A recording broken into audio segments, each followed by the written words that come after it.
Alright guys, today we're going to be replacing quite a few things on here. The hood bearing is starting to go bad. It's not bad. I can start hearing the roaring noise as the vehicle drive down the road. So we're going to replace it in advance because I'm replacing the axle and the rotors on this thing. So we're going to replace all of those. We're filming in high definition, and let's get started. It's nice out. It's pretty nice out today for it to be winter time. It's nice out, so I'm gonna try to get things done out here. So the first thing we're gonna do is move the wheel lugs, get it jacked up, and then I'm gonna show you guys every single step to do this job properly.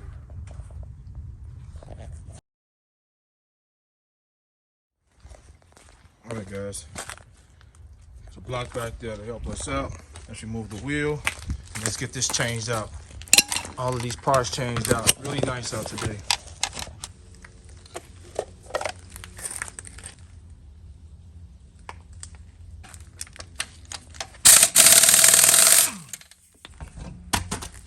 But I believe this hub may have been replaced, so either the noise that I'm hearing is this axle is pretty bad. I'll show you guys when I get there. It's pretty bad. Remove the caliper, then the caliper bracket to get this rotor off. And then we're gonna get this Torx T30 out. Guys, it may seem strange that I'm using this toilet bowl cleaner to spray on these rusty parts, but I've used every probably lubricant and penetrant and rust remover ever made throughout the years, and nothing comes remotely close to this. This stuff chews through rust. It chemical reacts with rust and it just dissolves it. And I'll put a small clip in and show you guys what I'm talking about. I got a review on this on my channel. And it has to be the specific product with the specific label, otherwise it won't work. This stuff is amazing, and watch how easily the hub comes off. So let me show you guys the clip of how amazing this stuff eats through rust.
So that's the product, guys. I'm drenching the back of that hub bearing, even the front torque screw, and they kind of normally be seized in there. I'm not expecting it to do well with that because it's tough for the liquid to penetrate between that screw.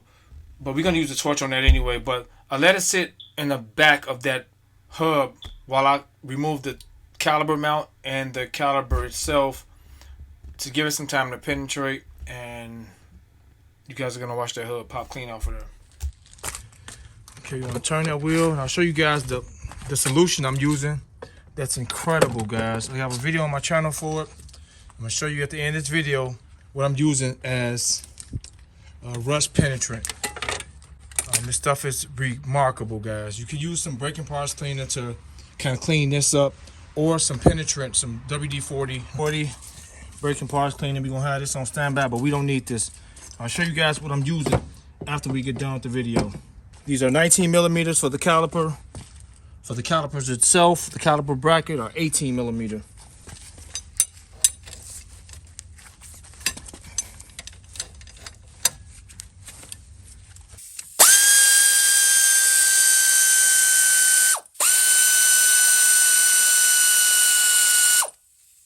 Right here I'm using the crowbar between the rotor to press that caliper in, so I have to worry about doing it when the caliper comes off the vehicle.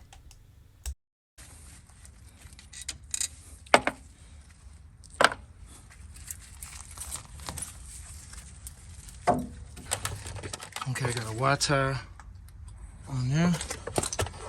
Now let's get the caliper brackets, bolts out. There's 2 of them.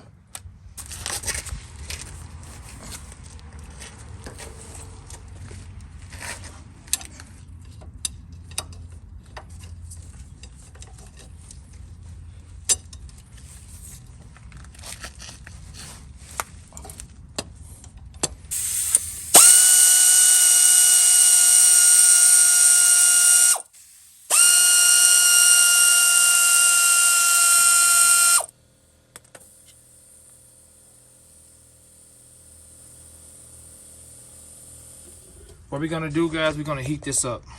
We're gonna heat this up. We don't have time to be wasting.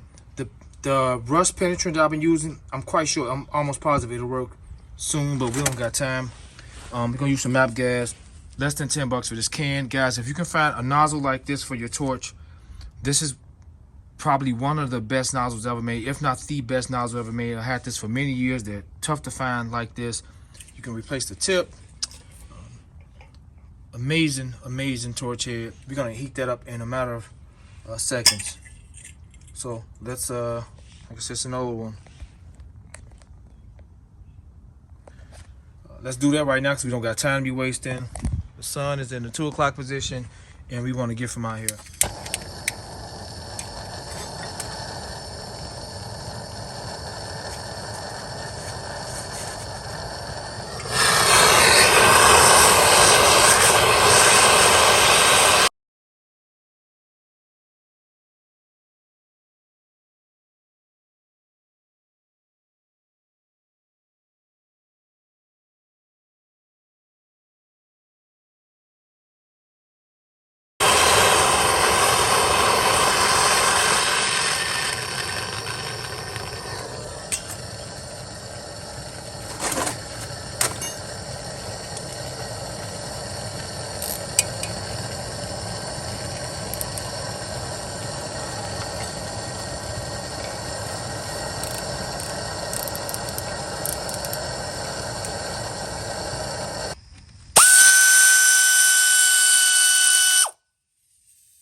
You can hear noise. And even though the axle's all broke up and messed up, this is not riding smoothly along that bearing. I can feel restriction and it should be smooth. So we'll see further when we pop the axle out. So let's take the axle out now. So a 35 millimeter fits perfectly.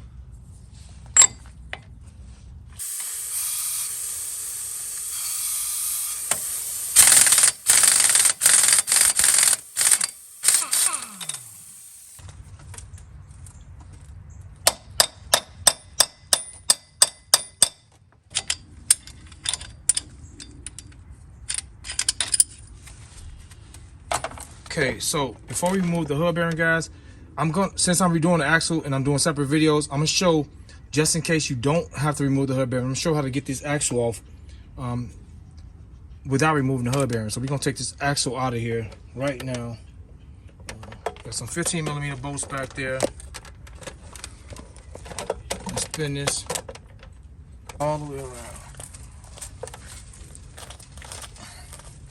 as far as we can turn it. Let's get it out of here. 15 millimeter, guys.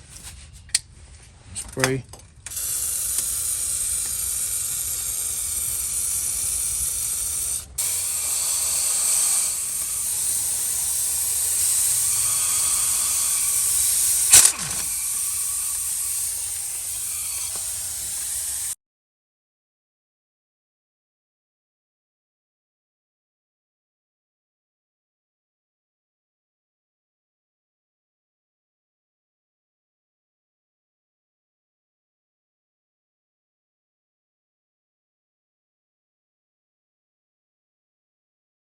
Okay, that's all of them.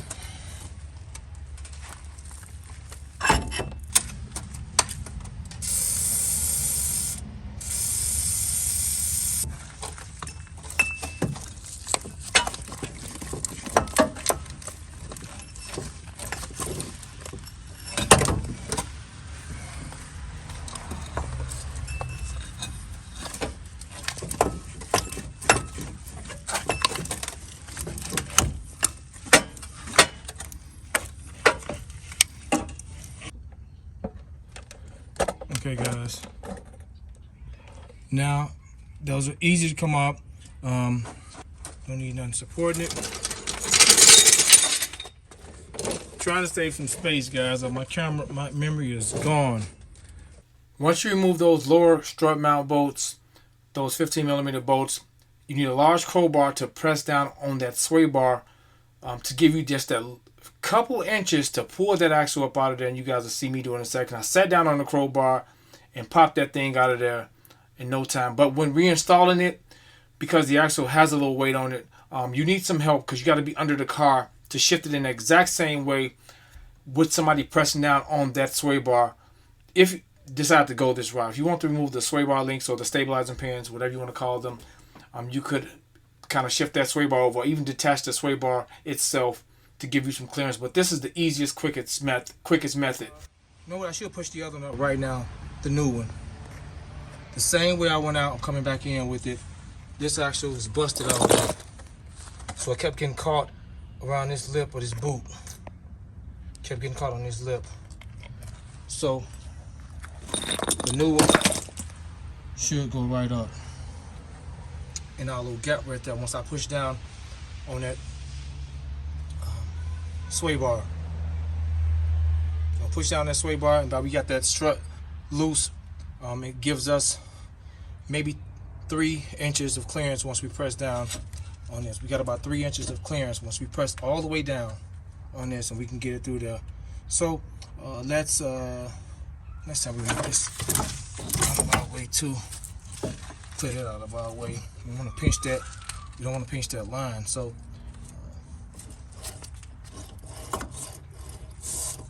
this is not smooth, and it's got play in it.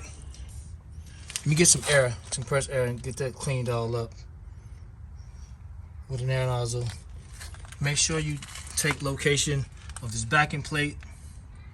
It has to go back on the same way. You don't have to worry about removing that. Just we want to remove this clip. Like I said, this is, somebody had this car previous for me. I've had it for about 3 or 4 months now, and this was already just like this.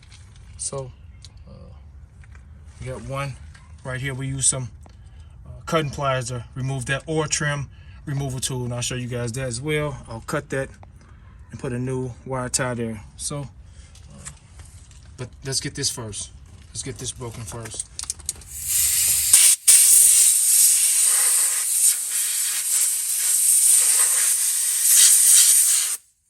Remember, guys, we used this product about 30 minutes prior to me getting to this point. So it was about 30 minutes prior to me getting here. And just want to put some more in there. And I may do it again, I may not. And we're going to see how well it works. And you guys know these things be seized on here. You have to beat them off and use joint forks and presses, all kind of things to get these things up off of here. A torch. I got several videos on my channel with hub bearing removals. And this is probably the easiest one I've ever removed.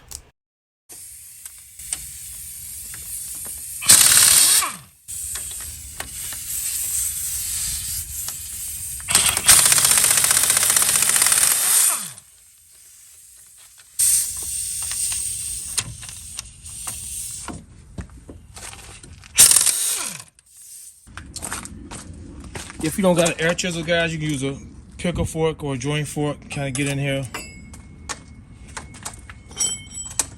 or chisel.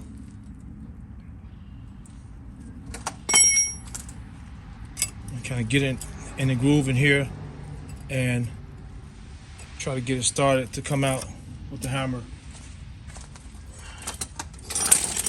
So let's see, we got the sledgehammer. Let's see how much impact it's gonna take to break the seal since I've used that stuff.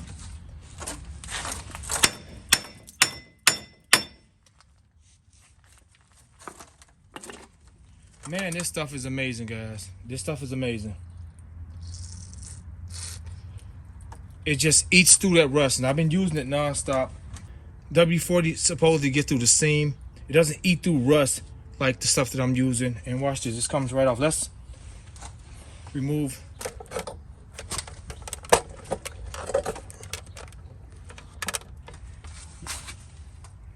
the ABS cable real quick, guys. Okay, I got some cutting pliers.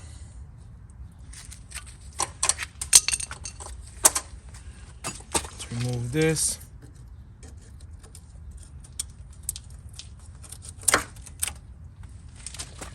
Cut this.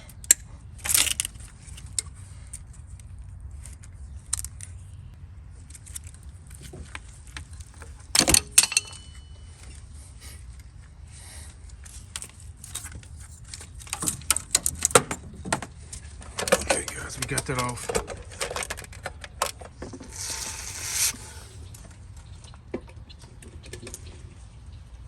This thing is off. Couple hits.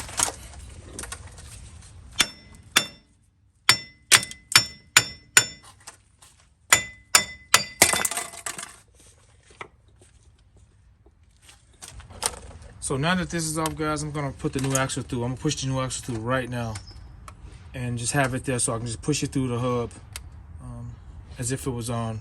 So, but let's clean this off first. I gotta save the battery, guys. Just gonna get a wire brush and clean all this out really nice.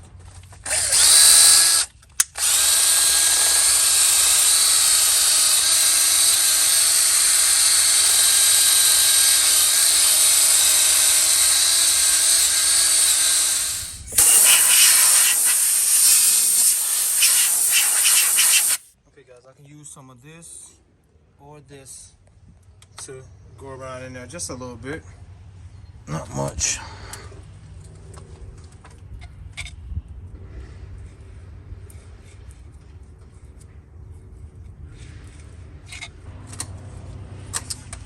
So that's what I use. Before we install the new hub bearing, we're gonna install the new axle. So I got some help out there with me to press down on that crowbar or pry bar while I push that axle or guide that axle between that sway bar and the upper control arm. You guys are going to see that in a second right now.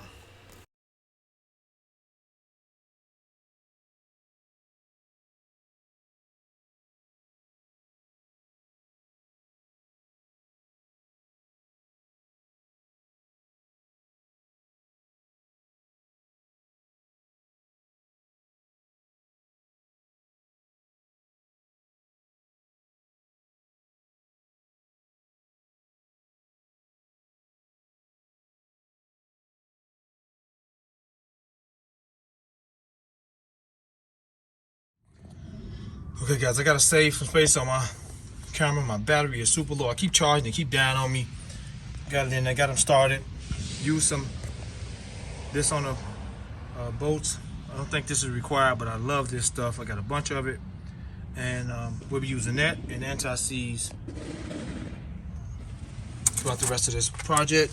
I'll do the strut bolts, the bottom of those strut bolts, shock bolts later. So we're gonna get these tightened down. Let me get the torque specs and I'll be right back. Okay, guys, we're gonna tighten these flange bolts down. The flange bolts that goes to the differential, 58 foot-pounds. We're gonna torque them down to 58 foot-pounds, and the axle nut itself is 177 foot-pounds. So let's get these tightened and torqued down, and then I'll put the hub back on for the hub video. Okay, guys, I got them tightened down. I can't torque them yet because I get the axle. I got to get the hub bearing on first before I torque them down. I got them tightened down. Use thread lock on them. Torque them in a second. Time to get the hub bearing on. Use the grease, some lithium grease here and on the axle shaft. But I want to get this on right now, so I gotta do less recording. I hate when my battery is so low. It keep dying every time I try to set the phone down because I want you guys to see everything. That's important for me when I film these videos, to show every single step. And like I said, I didn't put these bolts back here, but I'll put those in when I get the hub bearing in. So let's see what the phone hold up for a second. Let's see what the camera hold up for a second while I try to get this footage for you guys.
Okay guys, I'm gonna use some anti-seize.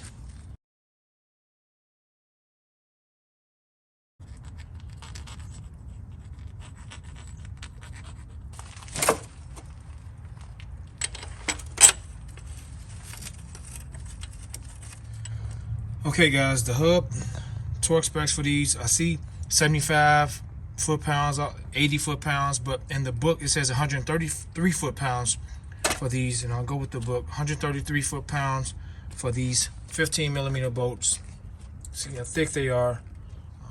So we're gonna tighten these down and torque them to specs. The axle nut is 177 foot-pounds. So then we're gonna put all that up and put everything in place. So let me get this done right now, guys. I'm losing light. It's getting dark on me, and my camera battery is smoked. It's done, guys. It got dark on me, but it's still very nice outside. Fasten everything up. Gotta push that in. Put that one's in. I gotta find my light. I can't find anything. My light is missing. I couldn't find any torque specs on those bolts, guys. I couldn't find any torque specs on these, but you just don't want to tighten down to break these. These are very easy to break. My light is getting dim. So it's getting dark out here on me, guys. Let me try to finish up. I hate that I couldn't show everything because for some reason my camera battery got drained. Get the axle nut right now and the washer.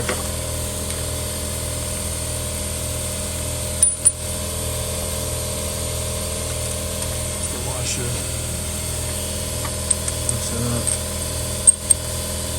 Try these down to 177 foot-pounds for this, guys. Okay, guys, we're gonna install the. I'm gonna install the caliper bracket and the caliper itself. The caliper bracket is 129 foot-pounds. Caliper itself is 80 foot-pounds, and I'm gonna use some thread lock on the caliper mount bolts. Alright guys, everything's back together. Like I said, I hate that it got dark on me. My videos, I try to show every single aspect of the videos. I wish I was in the garage, but it was so nice out. I thought I'd be done. A few things came up that I had to leave. But the next video will be the front rotors replaced and rear rotors and rear brakes for this vehicle. I didn't put the screw back in. It's a screw that comes factory installed to keep these rotors from slipping off when the vehicle is on the assembly line. So it's not necessary, but I will replace it back when I put the new rotor in. It'll be here within the next couple of days. The new rotors will be here. So I might as well leave that out. When I mount the wheel up, it'll push this tight no matter what. So like I said, these are pre-installed from the factory to keep these rotors from falling off during assembly. So everything is back down. We're torqued to spec for everything. I just finished torquing those guys up, and yeah, it got dark on me. But hopefully guys, hopefully you found this video helpful. Because it's not some of my best work, but it is a lot of great detail and some gems in this video. So like I said, next video will be new rotors and brakes for the rear. So hope you found this video helpful. Subscribe to the channel. Terrence and I'm out. Oh, one last tip, guys. I'll put some anti-seize on these just to keep them on these threads so the lugs won't forever come off easily. So let me do that now. Put the wheel on.